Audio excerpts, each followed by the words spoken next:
el óxido nítrico a unirse al anión superóxido y se forma el peroxinitrito. El peroxinitrito es uno de los radicales libres más potentes.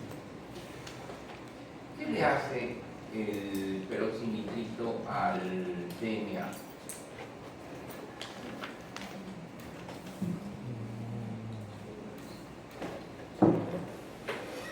Era la función Lo inestabiliza. ¿Qué le hace a los telómeros? acorta los telómeros. Acorta. Y el acortamiento de los telómeros, ¿qué consecuencia va a tener? Pero no me conteste usted. ¿Qué pasa cuando... ¿Qué es la telomerasa? Hagan contacto visual. Cuando yo les hablo, por lo menos miren. ¿Sí me explico? Porque si no, entonces nos vamos. ¿Ya? Es lo menos, la verdad. Fíjense que te preguntaba a ti que qué es la telomerasa. ¿Sí? Yo lo que veo es que no es tan difícil, salvo honrosas excepciones. Salvo honrosas excepciones. Pero la pregunta es, de verdad, no vengan porque tienen que cumplir una asistencia. Se supone que esto es un programa que está estructurado, que les sirve para entender el porqué de las cosas. Si no les interesa saber el porqué de las cosas, solamente vayan y vean en el vademecum que hay que prescribir para cada cosilla. ¿Ya? Se supone que esta materia está hecha para que entendamos cómo se genera la aterosclerosis, etcétera, etcétera. Ahora sí le pregunto a usted, que casi siempre contesta todo. ¿Qué es el estudio de isquemia?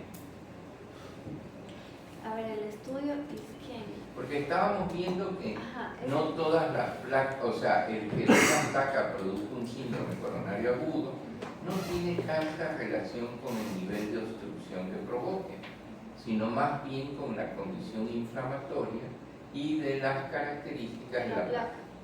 Entonces, basándose en eso, dijeron, bueno, tenemos que tener un estudio que nos diga cuál es la mejor estrategia para manejar los síndromes coronarios crónicos estáticos. Y ahí viene el estudio isquemia. Y ahí se vio que no había diferencia entre tratar a Pero el estudio isquemia, ¿qué comparó? la intervención coronaria percutánea con la más revascularización. tratamiento Más médico tratamiento óptimo clínico con la versus revascularización. tratamiento médico óptimo. ¿Y a quiénes excluyó? A los pacientes que tenían una insuficiencia renal, menos de 30, a los que tenían FEBI deprimida. Menos de 35. Ajá, menos de 35. Y me parece que... Lesión de trombo. A los que tenían ¿Y cuáles eran los criterios para ser incluidos? Ya que tengan al menos lesión de 2 vasos. No.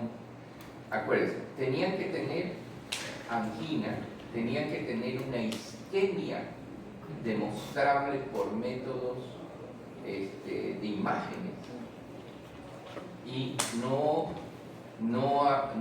y tenían que tener en una angiotomografía coronaria lesiones obstructivas.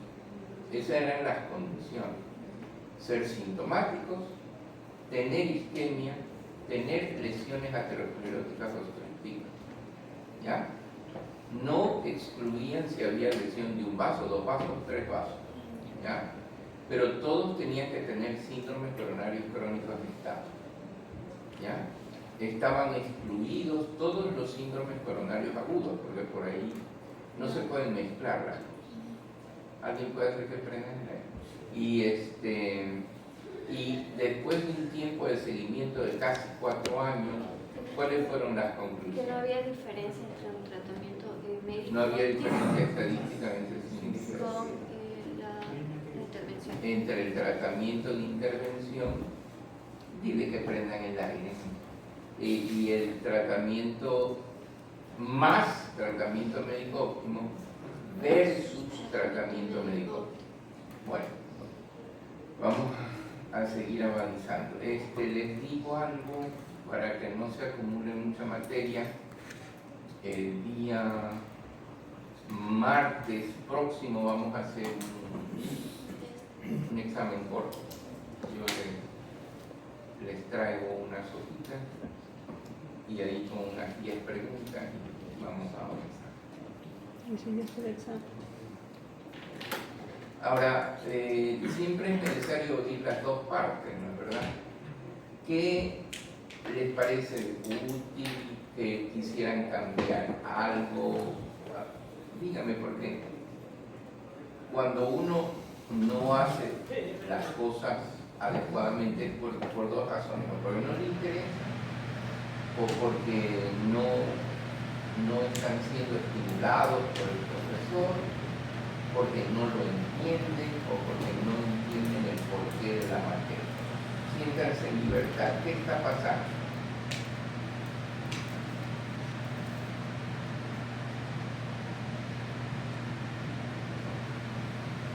O sea, a mí en lo personal, yo de hecho estoy de guardia hoy, salí de mi hospital porque me gusta su clase, o sea, yo hablo desde mi... Pero lo importante es que les sirva. Ajá. ¿Sí me explico? Entonces Y yo quiero que les sirva, pero puede ser que mi forma no les llegue, o que les parezca que mi percepción es un poco compleja o que sí. Ya, como dijo la compañera, su clase es muy excelente. Creo que un docente que la cual nos enseña incluso a pensar bastante, a poder incluso razonar. Pero hay una cosita a veces que, bueno, en mi caso, yo vivo en el pueblo San Borondón. Entonces ahí hay carro nomás hasta las 9, 9:30, y yo no tengo carro. Entonces a veces tengo que andar, por eso es que se me hace un poco complicado a veces. Aparte que, bueno, hoy no tengo guardia. Últimamente 2 clases usted me chocó con guardia. Y por eso a veces no puedo ni venir porque no tengo un vehículo así que me asista, porque el Uber a veces todo, pero es medio peligroso. Y en el pueblo que yo vivo no hay Uber, porque eso hay que pasar peaje y todo, es un poquito lejito. Ese yo creo que era el único inconveniente que a veces pasa por mi parte, o sea, por mi lado. De ahí, usted es excelente. Yo espero, Sí. a ver, yo creo que Podemos poner un poquito más temprano, ¿verdad? ¿quién quería lo que pasa conmigo? Que mi vida es muy complicada, ¿sí me entiendes? Entonces, yo por ejemplo almuerzo a las 6:30 de la tarde. Casi no me refiero, Ahí me dedico un poco y por ejemplo el día tuve que conectarme en Zoom porque soy parte del consejo de la Sociedad Interamericana de Cardiología Preventiva. Pero hagamos una cosa, yo voy a tratar de llegar un poco más temprano y cuando tú creas que es necesario que tengas que ir, te vas. O sea, yo entiendo tu posición. Me gustaría poder decirte que empiezo a las 7, pero entonces estaría cenando como a las 10. No, y de aquí, mañana, el jueves empieza ese congreso de fisiopatología endotelial. ¿Se acuerdan que les hablé? Sí. Me ofrecieron algunas becas, pero es un curso súper intensivo, o sea, Alfonso Gray salvaje, porque pone todas las horas del día. Les voy a pasar, porque si ustedes me pasan, yo puedo conseguir unas becas para ustedes. A mí me toca el día jueves a las 8:30 o 8:45 hablar de un tema que realmente es impresionante, que es envejecimiento celular y arteriosclerosis. Y realmente uno nunca termina de aprender. O sea, ustedes han oído hablar de una proteína que se llama cloto. Yo ya había oído hablar, pero ¿Saben de dónde viene? Oye, porque me parece interesante. Miren, la proteína cloto se expresa en muchos tejidos del organismo. Está expresada en las células del músculo contorneado proximal, del corazón, de los vasos sanguíneos. Y esta proteína es una proteína que tiene efectos estabilizadores del DNA, permite reparar el DNA, tiene efectos antiinflamatorios, ¿ya? Tiene efectos que tienen que ver con la microbiota intestinal, haciendo que haya una microbiota antiinflamatoria. Y por eso se la llama la proteína de la eterna juventud. ¿Ya? ¿Saben de dónde viene el cloto? El cloto viene de la mitología griega. Habían 3 hermanas. Una se llamaba Cloto, que era la que hilaba el hilo de la vida, o sea, ella era la que mantenía la vida.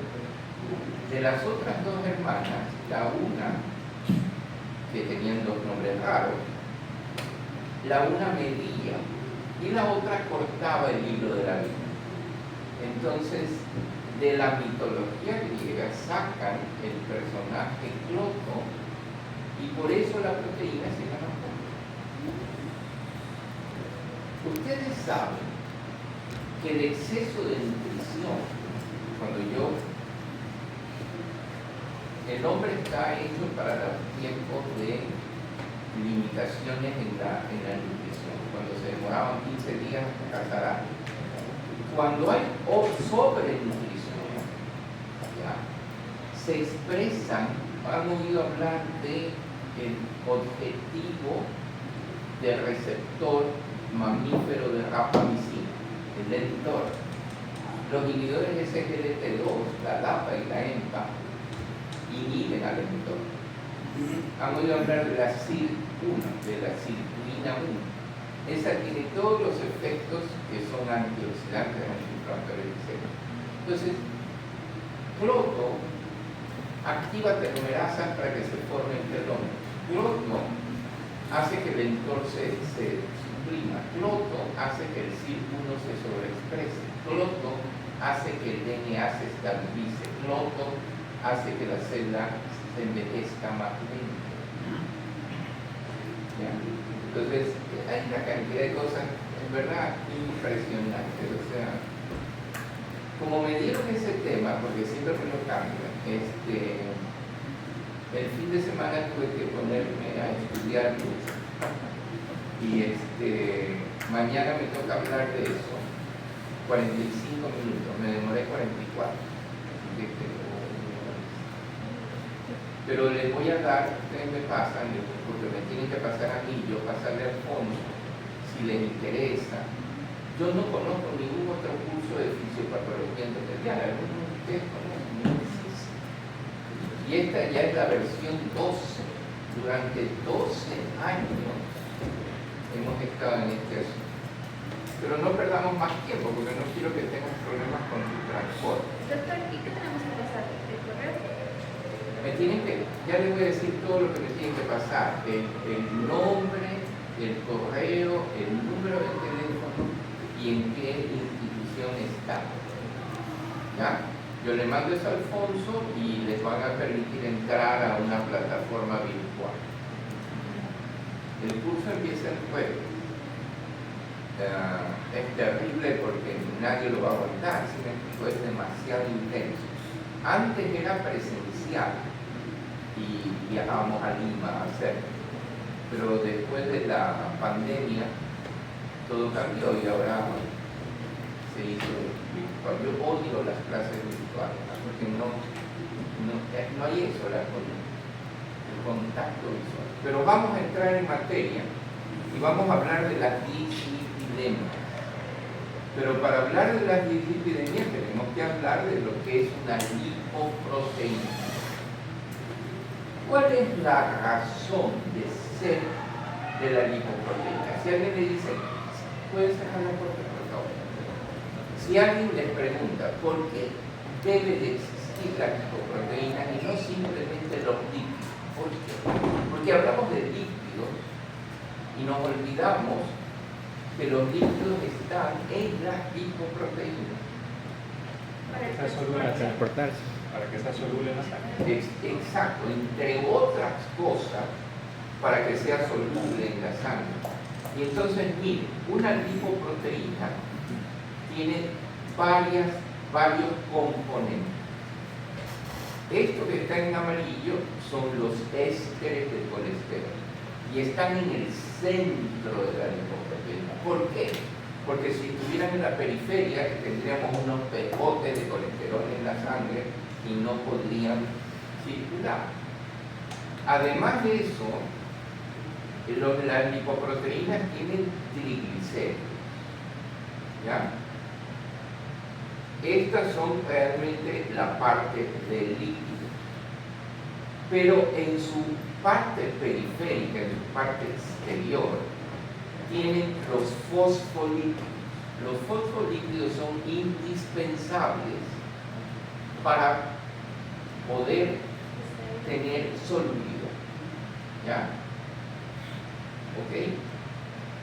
Y tienen estas estructuras que son las apoproteínas. Las apoproteínas son indispensables en la estructura de las lipoproteínas, por cuanto es como quien dice la firma de cada uno. Si yo tengo una ApoA, voy a ser reconocido por unos receptores. Si tengo una ApoB, voy a ser reconocido por otros receptores y voy a tener otras funciones. Son proteínas. ¿Ya? Y junto con los fosfolípidos, los ésteres de colesterol y los triglicéridos forman estas partículas que se llaman las lipoproteínas. ¿Está claro? Vamos poniendo el primer ladrillo. Ahora, hay varios tipos de lipoproteínas. ¿Ya? Y esas lipoproteínas han sido clasificadas por su densidad. ¿Ya? Si los ponen en un tubo de ensayo, las que son más densas se van hacia la parte baja y las que son menos densas se quedan en la superficie. ¿Ustedes han visto sueros lipédicos de gente con hipertrigliceridemia? Ustedes lo ponen y la parte de arriba es lechosa. ¿Sí? Entonces, ¿por qué? Porque es como el agua y el aceite, o sea, todo. Por eso es que cuando yo me río cuando dicen que en la gasolinera mezclan el agua con la gasolina. Eso es imposible. Porque el agua pesa mucho más y la gasolina se queda en la superficie. ¿Cuál es el único? Porque yo hay veces, es que esto de la densidad me lleva a pensar en otras cosas. ¿Cuál es el único momento en donde le puede entrar agua a su carro en una gasolinera? Y cuando el tanquero está echando la gasolina, porque ahí se produce turbulencia. Por la humedad, el agua siempre va a existir y se va a depositar en la parte baja. Dependiendo del tamaño de la cisterna, el tubo que va a aspirar la gasolina tiene que quedar a cierta distancia del fondo para que no absorba agua. Entonces, ¿cuándo es el único momento? Por eso es que cuando nunca ponga gasolina, cuando recién un tanquero ha puesto, porque tiene que pasar. Entonces, aquí está algo parecido. Las lipoproteínas de alta densidad, que son las buenas, las que las mujeres en etapa menstruante tienen más. ¿Sí me explico? Es una de las razones por las cuales las mujeres hasta la menopausia se infartan menos. ¿Ya? ¿Y qué tienen estas lipoproteínas que se van al fondo porque tienen una alta densidad? Tienen 50% de proteínas. ¿Cuál? La apolipoproteína A1. Tienen 20% de colesterol y 5% de triglicéridos. Entonces, cuando ustedes ven y piensen en una HDL, piensen en una estructura que fundamentalmente es una estructura de proteína, que está transportando colesterol, y ya vamos a ver, por eso es que hace lo que se llama el transporte reverso de colesterol. Y tiene muy poquito triglicéridos. Luego tenemos la LDL, que estas son de alta densidad, estas son de baja densidad, low density, ¿no es verdad? Y estas lipoproteínas de baja densidad, el 50% de lo que transportan es colesterol, el 10% es triglicéridos y el 25% es proteína. Luego vienen las very low density lipoproteins, o sea, las que son de muy baja densidad, se van quedando arriba. Por eso es que los suelos de la gente hipertrigliceridémica es lechoso y esta parte lechosa se queda en la parte superior del tubo. Miren, las VLDL, que todas son lipoproteínas, pero miren, las VLDL son lipoproteínas enriquecidas en triglicéridos. ¿Ya? Transportan 10% de colesterol y 5 a 10% de proteína. Y los kilomicrones que vienen del intestino, ¿ya? Ellos van a transportar 90% de triglicéridos y apenas 2% de proteína. De todas estas, a ver, la siguiente cosa que quiero decirles es que es solamente por razones de sistematización se dice alta, baja, muy baja y kilomicrones, porque ya van a ver que no existe posibilidad de que uno separe las unas de las otras. ¿Por qué? Porque en su metabolismo intercambian todo, de manera que las BLDL le dan a los LDL, las LDL le dan a las LDL, los kilomicrones le dan a las... No, todas se comparten todo. Entonces, decir, yo voy a hablar solo de las LDL o de las BLDL no tiene mucho sentido, ya vamos a ver. Aquí está dicho lo mismo. Cuando ustedes me digan a mí cuál es la lipoproteína más heterogénica, la LDL. ¿Y por qué? Pero ya van a ver que esto es una verdad parcial, ¿ya? Porque transporta 66, de todo el colesterol del plasma, la LDL transporta el 66% de colesterol. Y de los triglicéridos, el 85%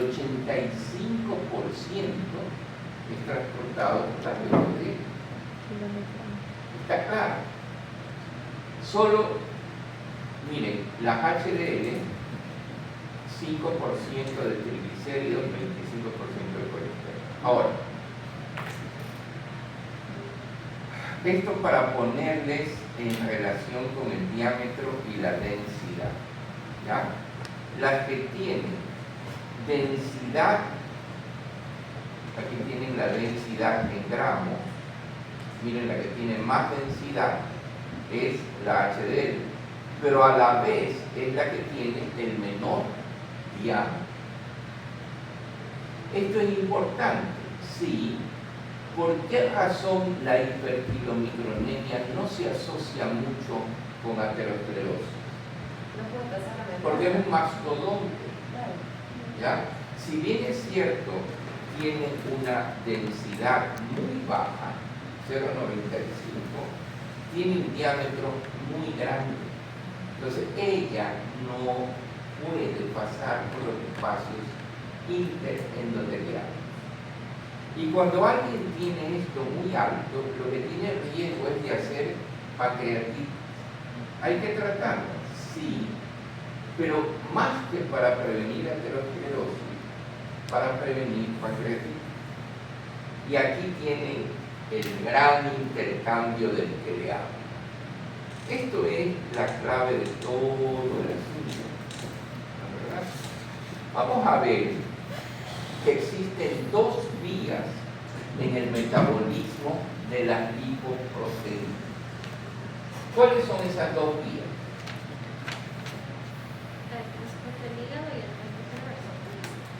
No, es la vía exógena y la vía endógena. ¿Ya? La vía exógena, su origen es en el intestino. Les hago una pregunta.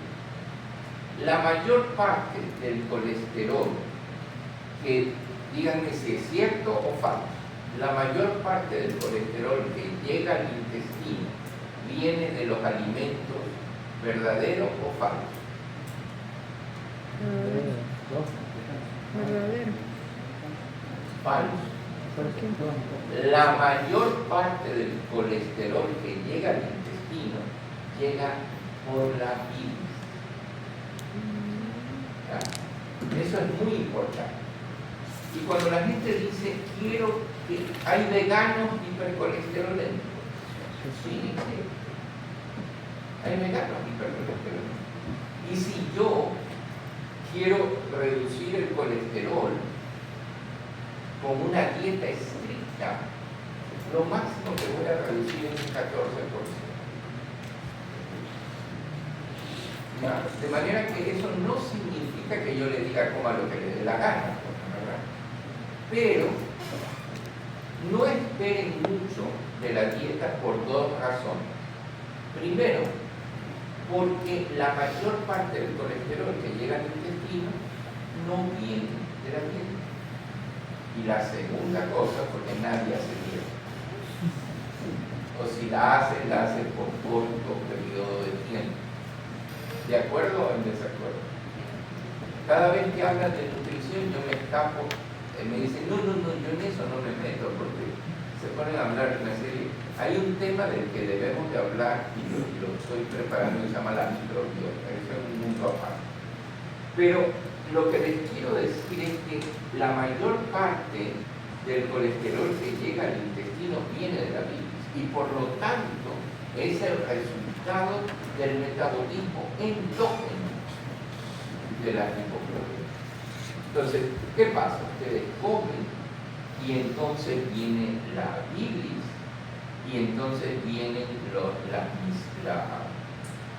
todas las enzimas que van haciendo que las grasas se vayan degradando en micelas y por último en ácidos grasos. Ahí están todas las enzimas pancreáticas, la lipasa, todas, desde la lipasa salivada. Entonces se van degradando las grasas hasta que llegan a ácidos grasos. Esos ácidos grasos son captados por el epitelio de las células del intestino delgado. ¿Ya? ¿Y cuál es el receptor que hace que las vellosidades de las células intestinales absorban estos ácidos grasos?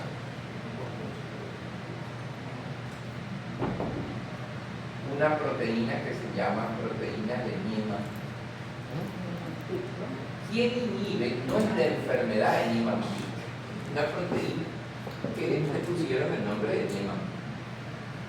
¿Qué medicamento inhibe a la proteína, a esta enzima de Niemann?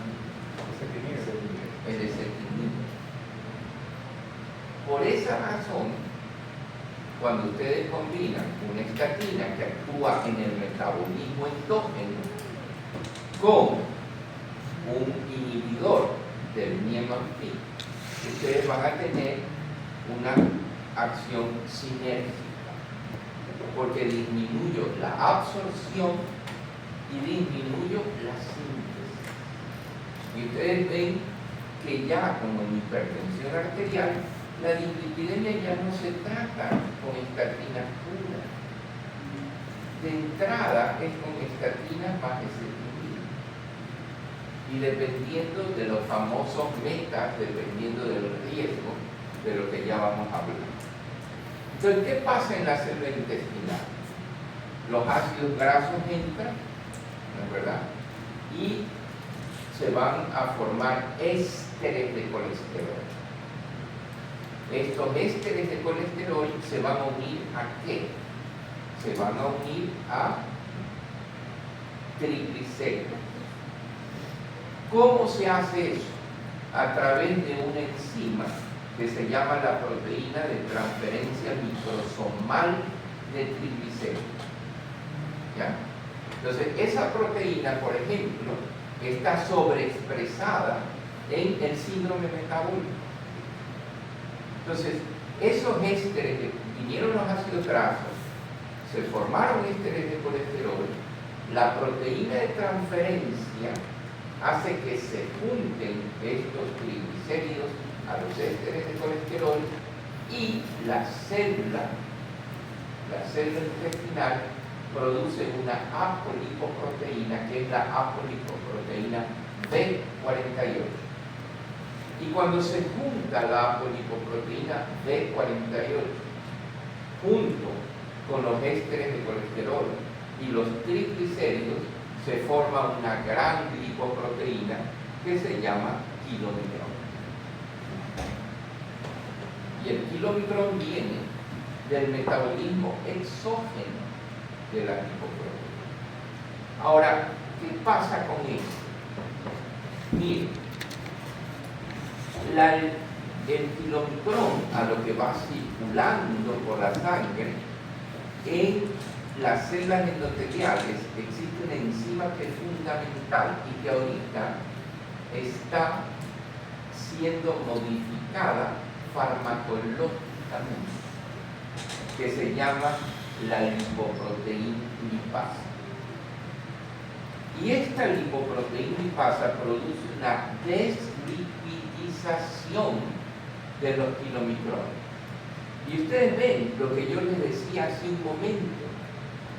Los kilomicrones empiezan a liberar ácidos grasos libres, pero también van a liberar la lipoproteína lipasa actuando sobre el kilomicrón. Va a liberar apolipoproteína, la A1, y entonces el HDL le dice: gracias kilomicrón, no eres tan mal. Tú me vas a dar ApoA1 para que yo empiece a crecer. Entonces la pregunta es, ¿puedo decir que hay una separación entre la vía endógena y la vía exógena? Entonces, fíjense, le da ApoA1, ApoA2, pero también le da ApoAC, la ApoC3.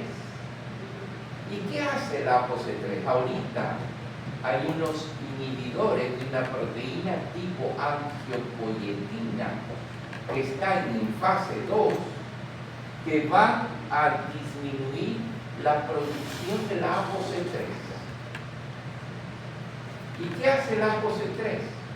Inhibe a la lipoproteína lipasa. Entonces ustedes ven que hay mecanismos contrarreguladores y reguladores. Todo está en equilibrio. Aquí no es como en el Consejo de la Judicatura que quieren tener todo el poder. No, ahí está el equilibrio. Y entonces empiezan a intercambiar cosas. Incluso la propia apolipoproteína y los fosfolípidos pueden regresar a los kilomicrones. ¿Ya? Y cuando la lipoproteína lipasa actúa sobre los kilomicrones y libera ácidos grasos libres y las ApoA1 y los fosfolípidos y el colesterol, se va a transformar en un remanente de kilomicrón. ¿Ya? Este remanente de kilomicrón va a tener ApoB48. Y entonces, ¿qué va a pasar? este ApoB48 va a ser reconocido por el receptor que reconoce el ApoB en el intestino. ¿Para qué? Para introducirse a la célula hepática y ser transformado en sales biliares e irse de nuevo por la vía del colédoco al intestino. ¿Ya? Entonces, miren, esta es la vía exógena. ¿Por qué razón? Y ustedes lo han visto, hay pacientes que ustedes le dan una estatina y no reducen sus cifras de colesterol significativamente. ¿Por qué? Si el 50% del colesterol que llega a sus intestinos, solo el 50% se absorbe, el resto no. Pero hay hiperabsorbedores e hipoabsorbedores y es muy difícil porque es una tecnología muy compleja saber quién es hiperabsorbedor y quién no es hiperabsorbedor. Entonces, si yo soy un hiperabsorbedor, usted me da estatinas y no bajo mucho mi colesterol. ¿Ya? Ustedes ven que hay pacientes que ustedes le dan 20 de Rosu y se cae la LDL abajo. Hay otros que le dan 40 de Rosu y no están impactando.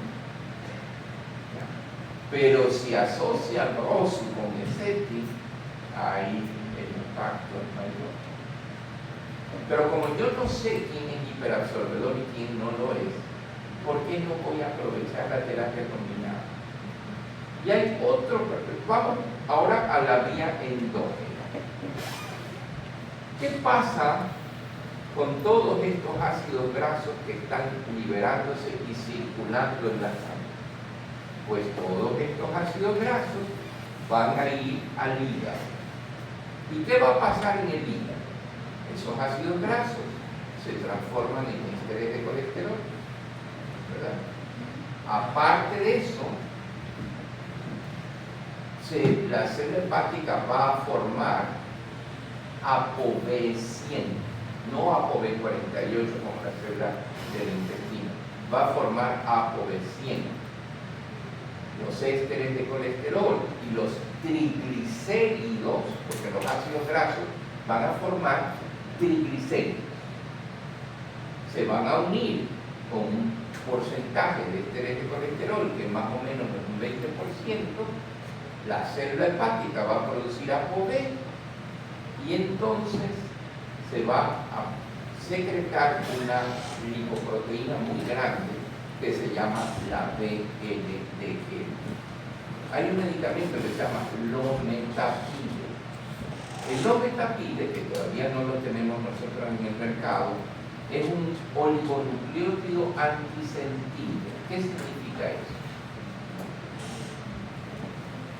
Que ya está en fase 3. Es algo que se mete en la secuencia del RNA mensajero para interferir con la secuencia de síntesis de ApoB. Entonces es como que si yo le meto un interferidor, o sea, eso se llama un oligonucleótido antisensible. Porque el RNA mensajero empieza a seguir la secuencia para formar ApoB, pero este va y se le mete y lo impide su secuencia, lo metapide. Entonces, ¿qué pasa? Si yo no tengo ApoB100, no sintetizo VLDL. Esa es una de las formas que hay ahora. El mundo de la lipidología ha sufrido un cambio brutal ahorita y ya vamos a ver. Bueno, entonces se formó la VLDL, ¿no es verdad? Y otra vez la lipoproteína lipasa y ya ahora formas farmacológicas de modular la lipoproteína lipasa. O sea, tengo formas farmacológicas para tener un oligonucleótido antisentido para que no se forme la OB. Tengo inhibidores de esa proteína de transferencia microsomal de triglicéridos para que no se junten. Tengo una cantidad de cosas impresionantes para hacer. Y entonces se forman las VLDL, la lipoproteína lipasa actúa sobre las VLDL, libera ácidos grasos libres, pero también va a liberar, miren, todo esto, ApoA1, ApoA2, ApoC3, fosfolípidos, colesterol libre, y todo esto empieza el que necesita que lo coja. Si me explico, a circular. Y cuando la lipoproteína lipasa actúa sobre la VLDL y le quita ácidos grasos, la deslipidiza, le quita triglicéridos, la deja un poco más cargada de colesterol, se va a transformar en las lipoproteínas de densidad intermedia. Y una vez que se producen las lipoproteínas de densidad intermedia, ¿no es verdad? En último término, siguen actuando las enzimas que lo degradan y la lipoproteína de densidad intermedia tiene dos opciones. O es captada por los receptores de LDL por el hígado o se transforma en LDL. Entonces, miren que la LDL se origina de las VLDL. Entonces, cuando alguien me dice, es que lo que me importa es la VLDL, la IDL, entonces todo esto está junto, ¿ya?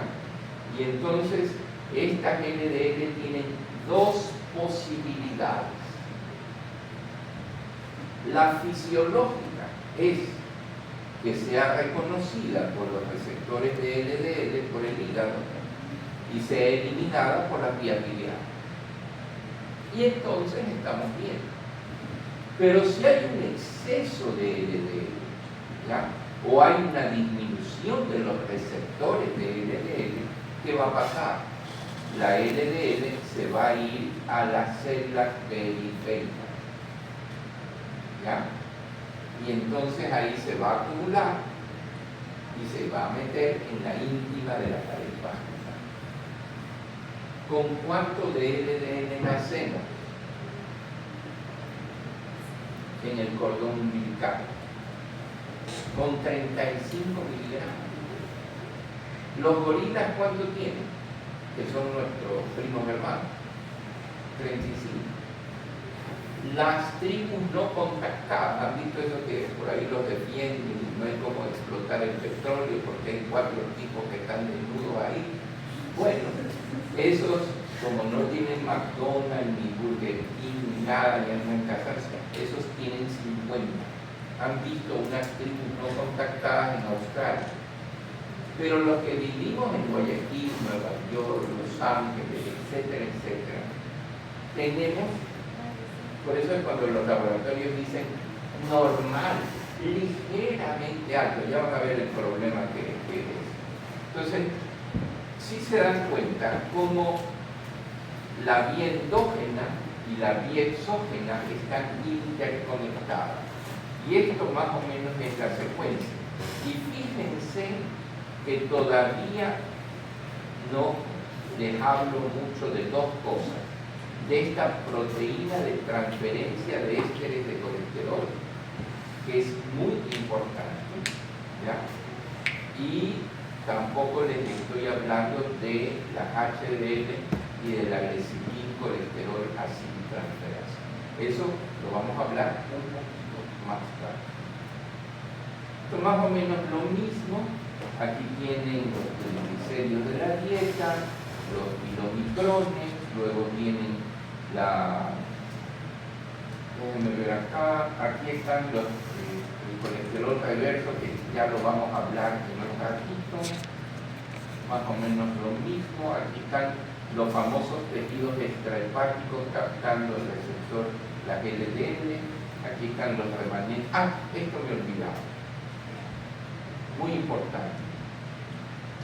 Cuando ustedes tienen los remanentes de kilomicrones, yo les decía que ellos pueden ser captados por los receptores de LDL, ¿no es verdad? Pero las LDL también son captados por los mismos receptores. De manera que hay una competencia por el receptor de LDL entre los remanentes de kilomicrones y las LDL. Y saben una cosa, las personas diabéticas, los resistentes a la insulina, ¿ya? ¿Qué tienen? Una cosa que se llama lipemia postprandial. Normalmente todo esto debe eliminarse después de una comida más o menos en 3 horas. Pues los diabéticos tienen lipemia postprandial por horas y como viven comiendo, viven en lipemia postprandial. ¿Y eso qué significa? Que los remanentes de kilomicrones están altos y los receptores de LDL los prefieren. De manera que va a haber menos capacidad de los receptores de LDL para eliminar LDL. Entonces, la lipemia postprandial es un verdadero problema. La sociedad occidental, los obesos, los resistentes a la insulina, tienen un tiempo de lipemia postprandial muy prolongado. Y esa lipemia postprandial va a promover aterosclerosis. Ahora sí, sigamos. Más o menos lo mismo. Y ahora nos vamos a la famosa, los HDL. Yo quería regresar acá para decirles de dónde vienen los HDL. Los HDL vienen de la apolipoproteína A1. Yo le decía que era como la firma de los lipoproteínas, los que van a permitir ser reconocidos. Por eso es que las APO son tan importantes. Entonces, el intestino produce ApoA1, que son estas cosas aquí que son azules, ¿ya? La ApoA1 se forma primero como una estructura discoide, chiquita, con puras proteínas y poco colesterol. Ahora sí, vamos acá. ¿Qué es esto? Esto es una célula extrahepática, esto es una célula, un macrófago que está en la íntima. Y entonces aquí tienen ustedes la ApoA1, que es un disco chiquito, ¿no es verdad? Que está cargado de proteínas y va circulando por la sangre. Llega y se pone en contacto con tejidos llenos de ésteres, del exceso de ésteres de colesterol, lo que no debió haberse acumulado si no fuéramos extraordinariamente dados a comer lo que no debemos de comer. ¿Ya? Y entonces, ¿qué va a pasar? La naturaleza hace que haya un transportador que se llama el adenosine binding cassette transportador A1. ¿No? ¿Sí se va a acordar? Se supone que ustedes, que mis células deberían estar más viejitas que las suyas.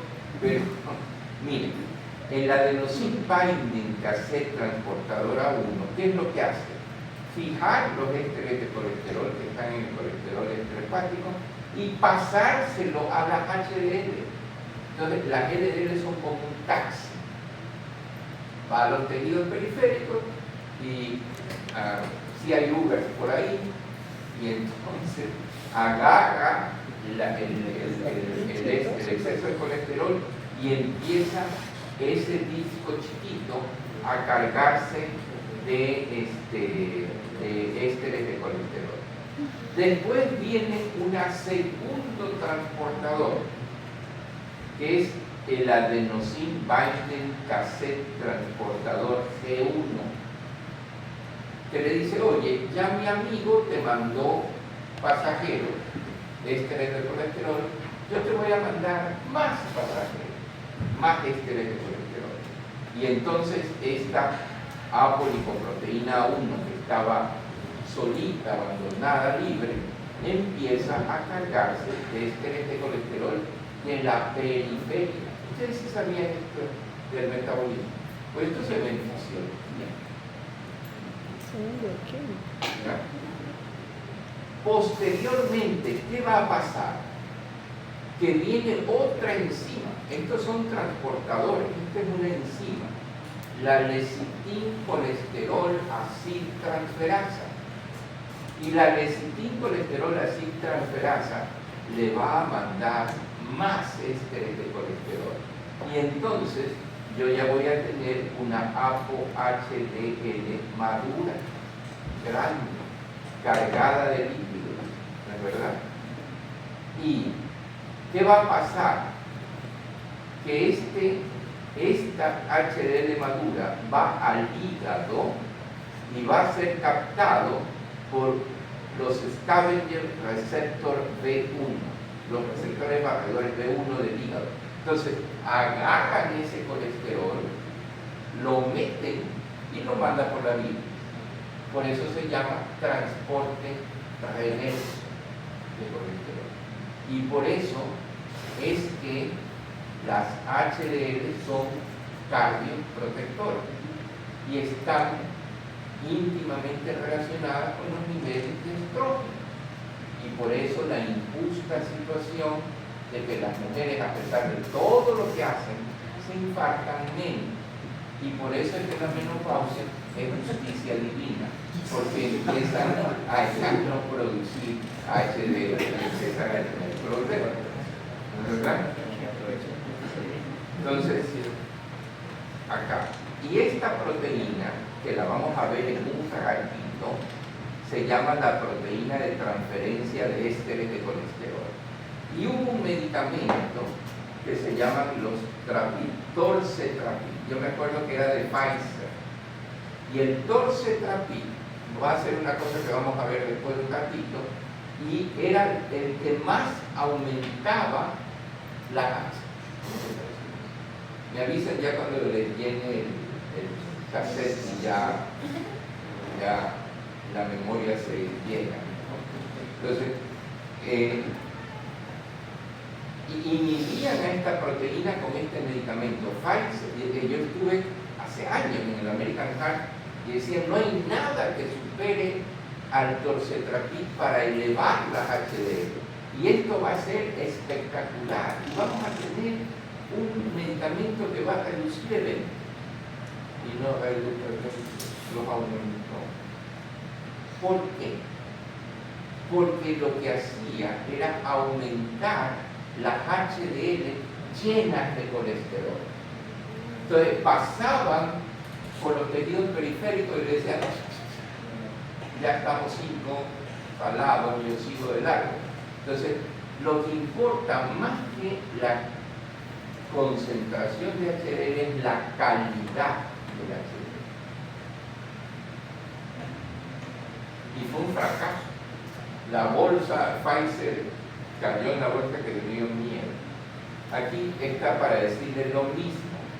Aquí tienen el macrófago con el adenosine binding cassette transportadora 1 que le manda ésteres de colesterol a la pre-HDL, ¿no es verdad?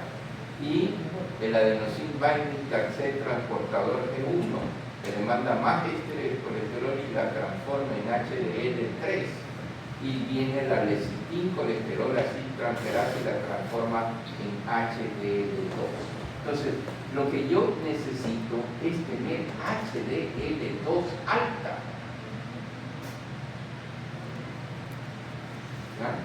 Y esa es la que va a ser el y aquí tienen a la lecitincolesterol aciltransferasa. Miren, aquí tienen a la famosa proteína de Niemann-Pick, que va a coger los ésteres de colesterol y aquí tienen a la proteína de transferencia de ésteres de colesterol y por acá en algún lado tienen a la proteína de transferencia microsomal de triglicéridos. Pero esto es solamente para decirles que la celda epitelial al final del día lo que va a producir son kilómetros.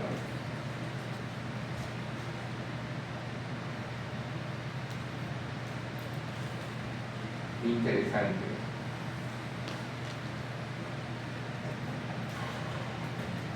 Vamos a echar este cuento. Aquí tienen ustedes la ApoB y el receptor de LDL, ¿no es verdad? Y entonces viene la ApoB, el receptor de LDL, y para que se forme el colesterol, es necesario una enzima que se llama la hidroximetilglutaridoenzima A reductasa.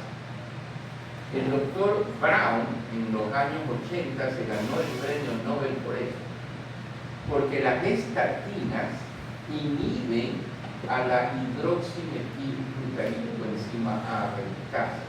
Entonces, viene esto y no se sintetiza colesterol dentro de la célula hepática. ¿Y qué dice la célula hepática? Me falta colesterol. ¿Y entonces qué hace? Su sistema de RNA mensajero empieza a producir receptores de LDL. Entonces van a aumentar los receptores de LDL y va a bajar el colesterol. Es una forma de engañar a la célula hepática. Bloqueo a la hidroximetilglutaridoenzima reductasa, no se sintetiza colesterol, la célula hepática sensa que necesita colesterol y empieza a producir más receptores de LDL. ¿Ya? Y posteriormente aquí tienen ustedes la PLDL, la LDL, los receptores de LDL, los ácidos grasos, ésteres de colesterol, se ensamblan y por último el hepatocito produce PLDL.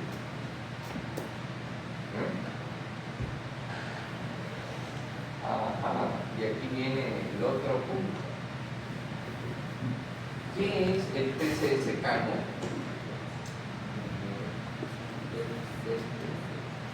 ¿Y de dónde nació la idea? Porque ahorita tenemos aquí en el mercado ecuatoriano, dos formas de reducir el PCSK9 o de bloquear. Pero la pregunta del millón es, ¿qué hace el PCSK9? Ellos vieron que en algunas regiones de Italia la gente tenía niveles muy bajos de LDL y no tenían aterosclerosis. Entonces quisieron a ver qué está pasando. Normalmente, ¿qué va a pasar? El LDL se une al receptor de LDL, entran al lisosoma, el lisosoma separa la LDL del receptor, ese LDL entra a la célula hepática, sigue su camino metabólico y el receptor de LDL regresa a la membrana para volver otra vez a meter otro LDL. Perfecto. Pero hay una proteína que se llama la PCSK9. ¿Y qué tenían esa familia? Que no producían PCSK9. ¿Qué es el PCSK9? Es la proprotein-convertin-subtisilintexina tipo 9. Sí se la van a acordar. ¿De qué se ríe?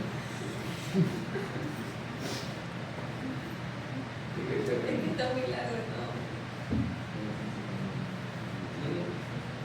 ¿Quién le puso ese nombre? Vayan y quéjense con él. Pero por eso es que le dicen para los amigos la PCSK9, porque imagínense en una charla que está repite y repite eso de proteína, intexina, entonces, ¿qué hace esa proteína? Viene el LDL, viene con su receptor, se mete al interior, el lisosoma libera el receptor, ¿y qué hace la PCSK9? Le dice, ¡pam!, te degrado, no te dejo salir, no vuelves a la membrana. Y normalmente un receptor recircula 200 veces. Entonces, ya, el PCSK9 limita la expresión del receptor LDL y por lo tanto, mientras más expresado tenga yo mi PCSK9, mis niveles de LDL van a ser más altos, ¿verdad? Ahora, ¿qué se ha hecho ahora? Ustedes han oído hablar del evolocumab para la espalda. ¿Sí han oído hablar? Se lo vende aquí, se llama Repata, viene en ampollas de 140 miligramos. ¿Ya? Sí lo has oído. Sí. Repata. Es que hay dos cosas. El evolocumab y el alirocumab. El evolocumab tiene un estudio que se llama el estudio Fourier. Y ese estudio Fourier demostró que mientras más bajo, mejor. ¿Ya? Y entonces, ¿qué hace el evolocumab? El evolocumab es un anticuerpo monoclonal. ¿Y qué hace ese anticuerpo monoclonal? Va y neutraliza el PCSK9 que ya se formó. ¿Ya?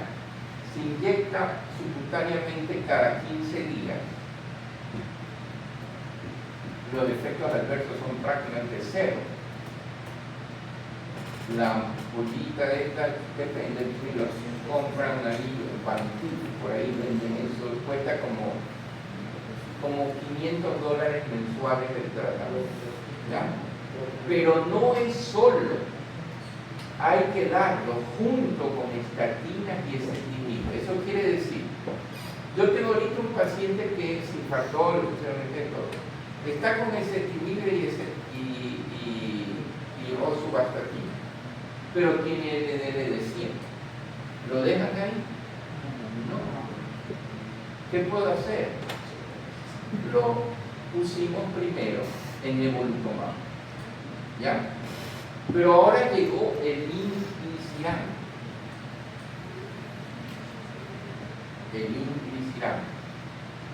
¿Ya? Hubo un lanzamiento, el inclisiran. ¿Sí han oído hablar del inclisiran?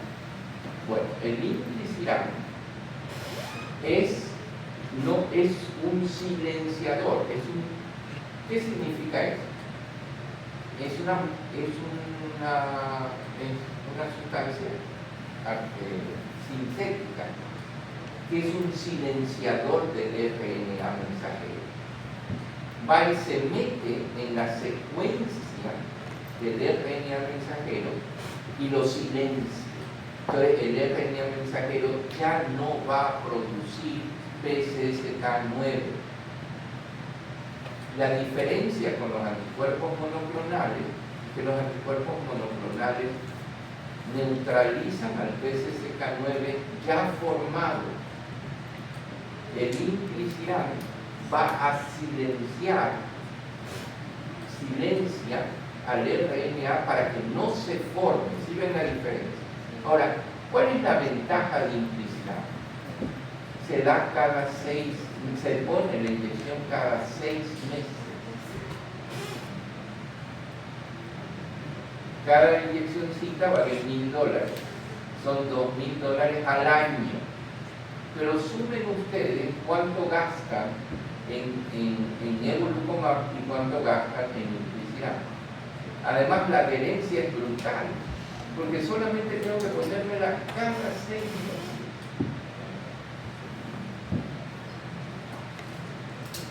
Y se reduce brutalmente la LDL. aquí es para decirle más o menos la LDL oxidada, se mete en el macrófago, se acumula, viene la adenosine y todo lo que hemos visto. A veces pongo... esto me parece súper interesante. Ustedes han oído hablar de la dislipidemia aterogénica, de la dislipidemia de los pacientes con resistencia a la insulina. ¿Ya? Sí. ¿Cómo se constituye defíname qué es dislipidemia aterogénica? ¿Cuáles son los componentes lipídicos? Triglicéridos altos, ¿verdad? Y HDL bajo. Y fíjense que prácticamente no habla de LDL, pero ya van a ver. ¿Qué pasa cuando yo no tengo resistencia a la insulina? Hay una hormona que se llama lipasa hormonosensible que hace que los triglicéridos que están en los tejidos adiposos se mantengan estables, ahí como están. Cuando yo tengo resistencia a la insulina, esta lipasa hormonosensible no va a hacer su función. Entonces va a haber una lipólisis en las células adiposas. Y esta lipólisis va a hacer que haya, si se separan los triglicéridos de los ácidos grasos, va a haber un aumento de las concentraciones plasmáticas de ácidos grasos libres. Una vez que pasa esto, estos van al hígado. Y en el hígado van a aumentar la producción de las VLDL, ricas en triglicéridos. Entonces aquí tenemos triglicéridos altos, VLDL alta, y cada partícula de VLDL tiene una partícula de ApoB. Entonces voy a tener ApoB alta, VLD alta y triglicéridos altos. Pero ¿qué pasa cuando yo tengo VLDL muy alta? Se va a activar la famosa proteína de transferencia de ésteres de colesterol de la que veníamos hablando. Entonces le dice, tú tienes muchos triglicéridos, vamos a hacer un intercambio. Entonces, le va a quitar triglicéridos a las VLDL y se los va a dar a las HDL. Y las HDL le tienen que dar algo a cambio. Le dan ésteres de colesterol. Entonces tenemos una VLDL que se enriquece en ésteres de colesterol y una HDL que se enriquecen en triglicéridos. Son anormales. Estas HDL enriquecidas en triglicéridos por acción de esta proteína de transferencia de ésteres de colesterol es sensible a una lipasa hepática. Y esa lipasa hepática va a degradar las HDL y la ApoA1 se va a ir al riñón y se va a filtrar por el riñón y se va a perder ApoA1. Por eso es que tienen HDL baja. ¿Ya? Pero no solamente eso, sino que habiendo estas altas concentraciones de VLDL, la misma proteína de transferencia de ésteres de colesterol le dice, tú también tienes que intercambiar los triglicéridos, pero ahora los vas a intercambiar ya no con la HDL, pero también con la LDL. Entonces, va a hacer que la LDL se enriquezca en triglicéridos y las VLDL se enriquezcan en ésteres de colesterol. Cuando estas LDL se transforman en LDL enriquecidas y por acción de la lipoproteína o lipasa hepática, se van a transformar en LDL densas y pequeñas. ¿Sí han oído hablar de eso? Es el fenotipo tipo B. Esas LDL densas y pequeñas son tremendamente aterogénicas, son chiquititas, pasan por los espacios interendoteliales, se quedan fijados a los proteoglicanos de la íntima, son muy fácilmente oxidadas son fácilmente captadas por los receptores scavenger y forman las células espumosas. Entonces, por esta razón, los pacientes que tienen resistencia a la insulina tienen triglicéridos altos, HDL baja, y nosotros no medimos las LDL de mensajes pequeñas. Y ustedes me dicen, entonces, ¿para qué tanto cuento? Si yo tengo más de 150 miligramos de triglicéridos en sangre, o tengo más de 200, yo voy a tener LDL en sangre.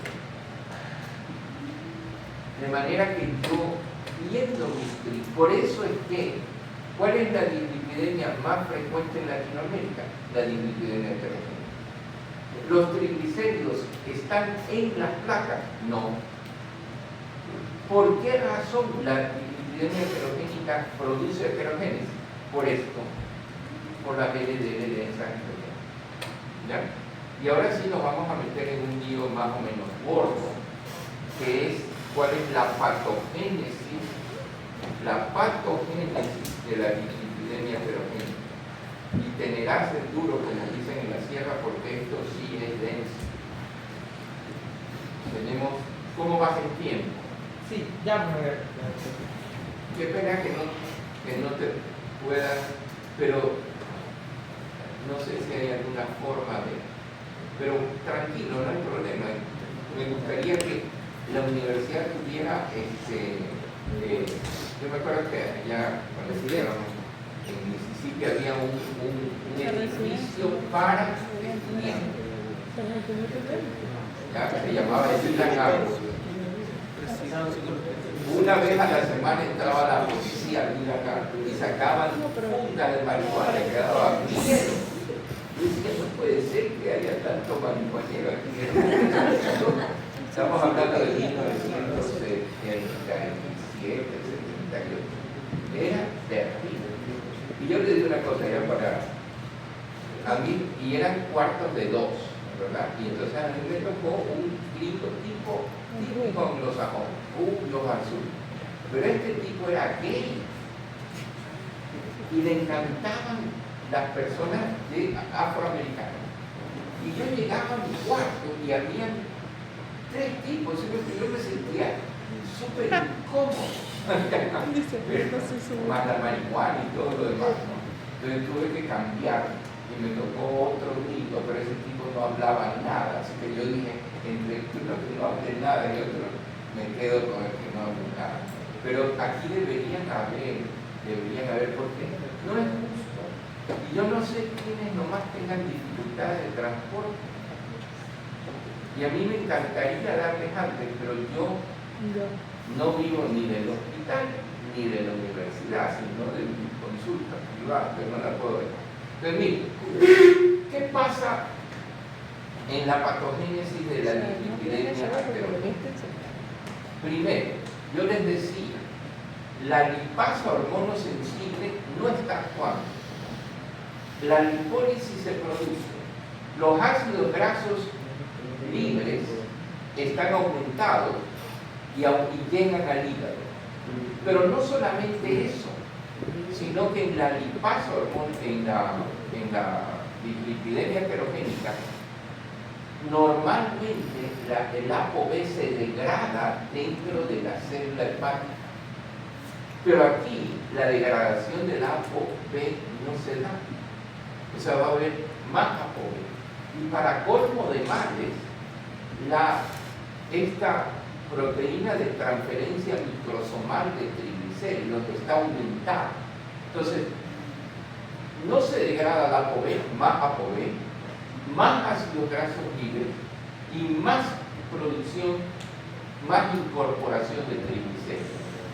Que nos lleva esto a una sobreproducción de LDL.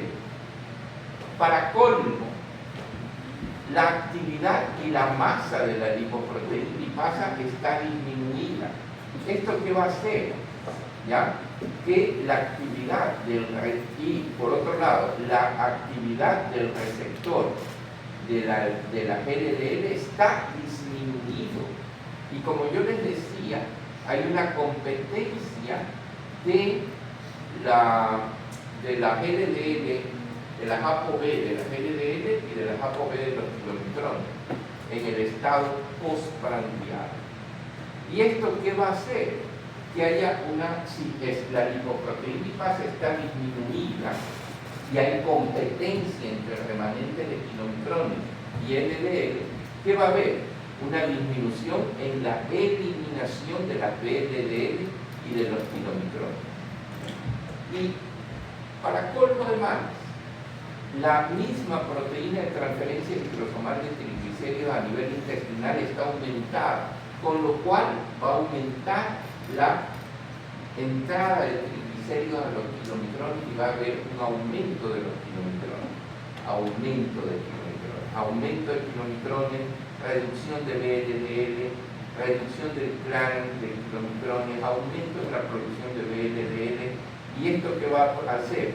Que aumenten las lipoproteínas enriquecidas en triglicéridos en ayunas y sobre todo en estado postprandial. Esto va a hacer que las partículas de LDL densas y pequeñas aumenten y que disminuyan, como ya habíamos visto, las partículas de HDL, ¿ya? Sobre todo las más pequeñas. ¿Y esto a qué se debe?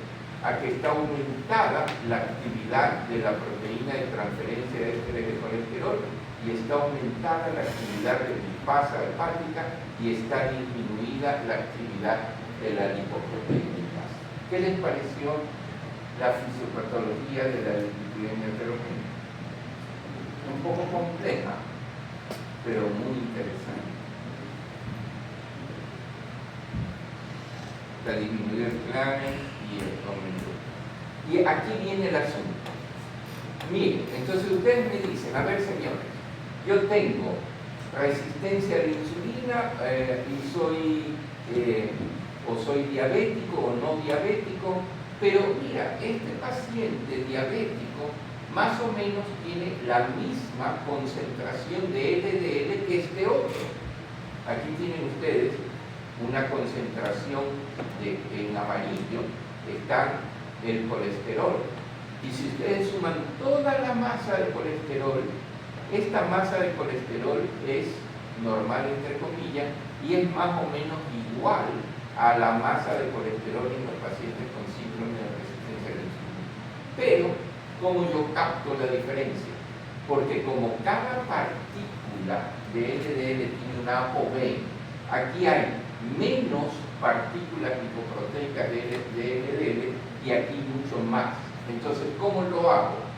Hay que medir ApoB, porque allí yo veo lo que está pasando.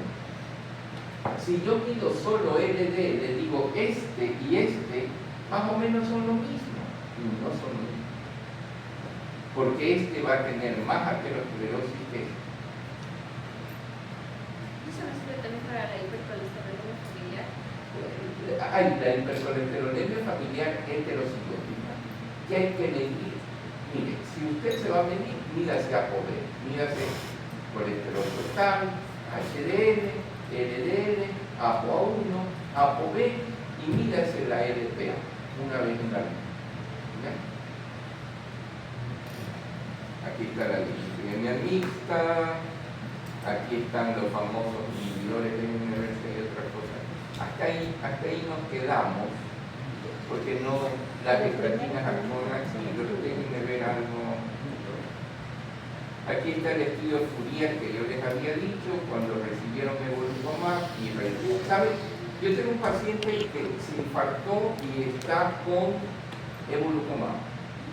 El único factor de riesgo que él tenía para infartarse, porque es un tipo que vive en Galápagos, es dueño de un hotel, hace gimnasia, hace snorkel, está bronceado, con un bronceado que ya no lo quisieron, pues uno tiene ese color medio blanco cetrino, y sin infarto. Y yo no sé, yo ni flepo ni nada. Tenía el LDL 220. ¿Saben con rosuvastatina, ezetimibe y evolocumab en cuánto está ahorita? en 12. Y le dijeron, preocúpese, no se preocupe. Por ahí hay un loquillo que dice que el LDL ideal es 0. Porque lo que importa no es el que está circulando, sino el que está dentro de la célula. Pero miren, aquí en los subanálisis del Fourier, hubieron pacientes con 20 de LDL y les fue mejor que los que tuvieron 50. Y al final uno dice, ¿la naturaleza es sabia o se equivoca? ¿Por qué nacemos con 35 en el momento de mayor necesidad de replicación celular? ¿Será que ese es el que necesitamos? Yo tengo una charla esa que vi en Guatemala, que por ahí van las cosas, pero no nos va a dar mucho tiempo.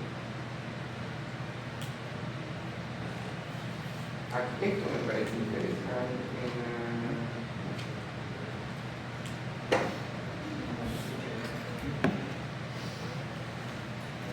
Esto me parece interesante. Para decirles algo que no. Miren, todas las lipoproteínas heterogéneas son todas las que tienen ApoB. Son todas menos la HDL. Cuando ustedes miden ApoB, están midiendo todas las lipoproteínas heterogéneas. Pero a donde yo quiero llevarlo es a esto. Miren, hay una cosa que se llama tiempo de exposición. No es lo mismo que usted tenga 125 a que yo tenga 125. Usted tendrá 30 años, ¿right? Pues yo le explico un poco más. Entonces, miren lo que pasa. Cuando uno llega a los 5.000 miligramos año, lo que pasa es que nadie tiene el mismo cifra de LDL todos los años. Pero supongamos que yo tengo 125 miligramos y que durante toda mi vida he tenido 125 miligramos. Entonces yo multiplico 125 por su edad y voy a llegar a miligramos año. Cuando yo llego a 5.000 miligramos año, empieza mi riesgo de tener eventos coronarios. Empieza. ¿Qué pasa si yo tengo 125? Yo llego a ese 5.000 miligramos año a los 40 años. ¿Qué pasa si yo tengo LDL de 80 en mi vida? Yo llego a ese nivel crítico de 5.000 miligramos año a los 65 años. ¿Ya? ¿Y qué pasa si yo tengo un LDL de 200 como mi paciente? Yo llego a los 5.000 miligramos año a los 20 años. Entonces, este es el gran problema que tienen todas las escalas de estratificación de riesgo, que es una foto instantánea. Yo le digo el LDL ahorita, pero yo no sé su tiempo de exposición. Y entonces, ¿qué pasa? Usted empieza, mire, aquí está el riesgo acumulado de tener un infarto. A los 5.000 miligramos año, yo tengo 1%, pero a los 7.700, yo cuadruplico esa posibilidad. Y entonces, cuando yo ya tengo, ya no empieza el riesgo, sino que ya me infarto, que es la edad media en la que se infarta, si yo tengo 125, lo voy a tener a los 63. Pero si yo lo tengo en 80, lo voy a tener a los 100 años. Y aquí viene otra cosa interesante. La pregunta que se hace este estudio es si se puede erradicar la carga de enfermedad cardiovascular aterosclerótica al disminuir los niveles de ApoB más tempranamente en la vida. Y miren esto. Si yo tengo un LDL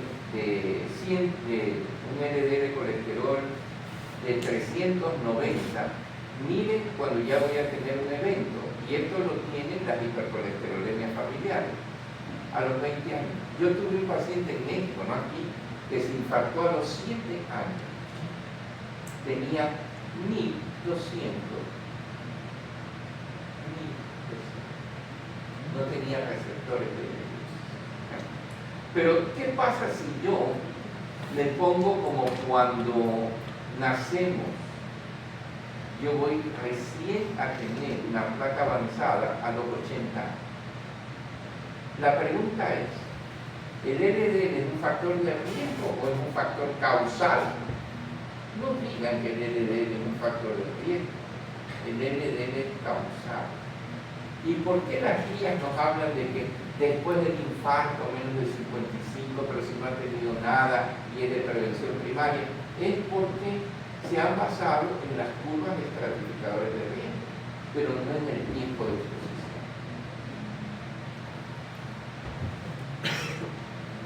¿Qué LDL quisieran tener? El que tenemos al nacer. ¿Quién lo tiene? Sin medicamento. Nadie. ¿Quién debería tomar estatinas con ezetimibe? Todo el mundo. ¿Por qué? Porque yo quiero llegar a los 5.000 miligramos año lo más tarde posible.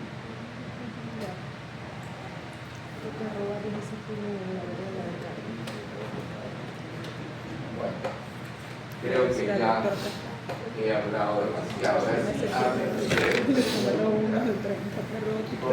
¿Tenían claro esto de que es muy difícil cuando la gente dice, ay, los triglicéridos, ay, el LDL,